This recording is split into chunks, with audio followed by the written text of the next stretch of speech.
Bonjour à toutes et bonjour à tous. Dans ce climat de guerre en Israël, focus sur les conséquences économiques, c'est aussi un des nerfs de la guerre voulue et plus particulièrement l'impact sur les startups.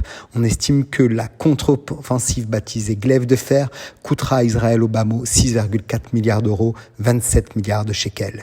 Les fondateurs et les investisseurs israéliens du secteur technologique intègrent que 10 à 15% de leurs effectifs font partie des 360 000 réservistes qui ont été appelés au front, ce qui représente un paramètre qui peut mettre à mal tout écosystème. Le secteur high-tech représente 20% du PIB du pays, rien que cela. Alors qu'Israël se prépare à une éventuelle offensive terrestre à Gaza, la Startup Nation, comme elle se définit elle-même, doit compter ses forces en présence. On rappelle que le secteur technologique, qui est un réel poumon économique pour le pays, est un moteur clé de l'économie, représente environ 15% de toutes les réserves d'emploi du pays. Cela se répartit en des milliers de startups et des groupes internationaux comme Google Eyes, Waze et autres Intel qui ont leur grand centre de recherche en Israël. Israël attire également un grand nombre d'investissements technologiques à l'international, essentiellement de fonds d'investissement. Rappelons que les sociétés technologiques israéliennes ont levé près de 6 milliards de dollars en capital risque pour plus de 300 opérations en 2023, malgré un net ralentissement de l'industrie mondiale, preuve de la vivacité de son économie. On rappelle pour mémoire que les startups israéliennes ont levé près de 14 milliards de dollars en 538 tours de table en 2022, même si on a été dans une pente descendante. Les levées de fonds des startups israéliennes ont atteint même un montant record de 26 milliards de dollars en 2021. C'est un pilier de l'économie israélienne. Un focus sur les 3 secteurs de la tech qui ont dominé les investissements. Tout d'abord, la fintech, ensuite les technologies de sécurité, principalement de la cybersécurité, et enfin l'infrastructure informatique et de données d'entreprise. L'exploitation de la data est une valeur forte.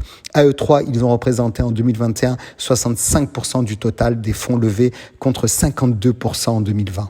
Les fondateurs de la Startup Nation ne sont pas à date plus inquiets que cela. Ils ont moins de salariés opérationnels appelés au front, mais depuis le Covid, le plan B, ils connaissent bien cela. On développe du remote site pour le travail à distance, on externalise et surtout, on réattribue les postes. Tout le monde doit être polyvalent. S'adapter ou mourir, Israël a choisi depuis très longtemps. Au-delà du business, beaucoup de jeunes pousses ont connu un mot, la solidarité. Fournir une aide psychologique, faire des dons, loger gratuitement la population qui vient du Sud. Ils savent faire et ils font. C'est une famille ici, nous rappellent ces entrepreneurs. Chacun des habitants fait partie de nos préoccupations au-delà des mots, dans les gestes. Certaines sociétés vont plus loin et des startups mettent leur savoir-faire technologique afin d'aider le pays à lutter face à la barbarie. La recherche et l'identification des images et de la traçabilité des otages est un des sujets majeurs et bon nombre d'entreprises de data sécurité n'ont pas attendu pour mettre leur technologie à disposition. On cite l'universitaire Madame Karine Naon qui a su mobiliser près de 2000 personnes à Tel Aviv afin d'exploiter et d'analyser le flot d'images sur les réseaux sociaux. Ces milliers d'heures où se cachent sans doute des indices sur le destin des disparus.